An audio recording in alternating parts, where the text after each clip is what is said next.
Bonjour. J'aimerais bien, avant d'entamer la deuxième partie de ce cours, revenir un peu sur la première partie avec une conclusion. Donc, rappelez-vous, la première partie avait deux chapitres, l'organisation et l'administration. Ces deux chapitres-là ne sont en réalité que les deux faces d'une même pièce. Leur présentation séquentielle l'un après l'autre ne se justifie que par des considérations pédagogiques pour bien amener les étudiants à assimiler leur contenu. Aussi, le fil conducteur de cette première partie était l'effet des contextes sur l'organisation de l'entreprise. En effet, la recherche de nouvelles formes d'organisation s'est justifiée au départ par des considérations économiques, la nécessité de la spécialisation, la standardisation, le contrôle, etc. C'était juste pour augmenter la production et la productivité et répondre aux besoins et aux opportunités de l'environnement. Mais par la suite, cette recherche effrénée de la productivité et de la production s'est tout simplement heurtée à des considérations sociales. À un certain moment de l'évolution des formes d'organisation, les conditions de travail sont devenues des freins réels à l'amélioration de la productivité.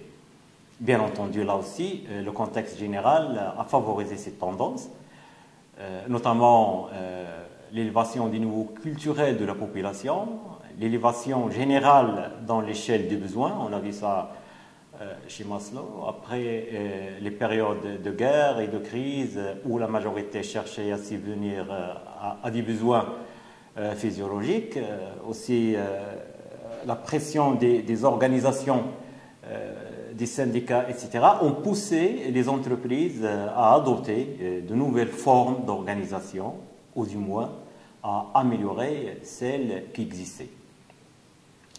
Bref, les entreprises sont devenues plus enclines, à tendance à améliorer des conditions de travail par l'enrichissement des tâches, les groupes semi-autonomes, la gestion par objectif et toute la panoplie des nouvelles méthodes de gestion qui donnent beaucoup plus d'importance aux facteurs humains qu'à la production seulement au sein des entreprises. En revanche, le vécu réel d'une organisation montre que toutes les formes d'organisation et les styles de management peuvent coexister. Au sein d'une même organisation, au sein d'une même entreprise, on peut trouver des caractéristiques d'une ou de l'autre type d'organisation, de style de management, etc. Même si, sur le plan théorique, ces tendances, ces modèles ont été présentés comme ayant suivi une évolution linéaire. Donc, c'est faux. En fin de cette conclusion, j'aimerais bien rappeler une chose très importante. C'est que tout ce qu'on a vu en termes de définition, concept, modèle, théoricien, etc., ce sont là des outils à utiliser pour pouvoir analyser et pour pouvoir qualifier des situations réelles qui sont par essence complexes. La deuxième partie va aussi apporter d'autres éléments pour comprendre ces situations. Donc, la deuxième partie va concerner les structures et les fonctions de l'entreprise.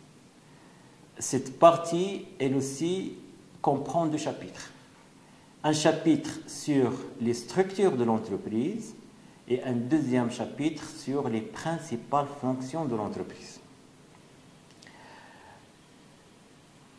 Comme introduction de cette deuxième partie, j'ai signalé à l'introduction générale que le terme organisation renferme en lui-même une double signification.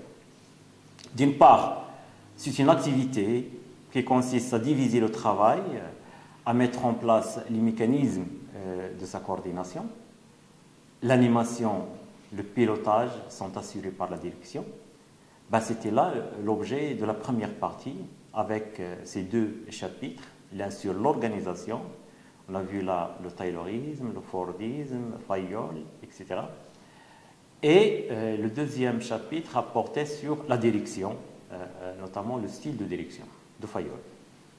Maintenant, nous allons nous intéresser à l'autre sens de l'organisation, c'est-à-dire le résultat de l'activité d'organiser. On va parler de la structure organisationnelle, la structure de l'entreprise, comme étant l'architecture de l'organisation, qui traduit dans la réalité les options choisies par la direction au niveau de la division du travail, au niveau des modes de coordination, l'animation, etc. Alors, il n'y a pas une seule ou bonne forme de structure d'organiser et de structurer une organisation. Le choix d'une structure organisationnelle dépend de plusieurs variables, la taille de l'entreprise ou de l'organisation en général, son domaine d'activité, ses objectifs, son style de management, etc.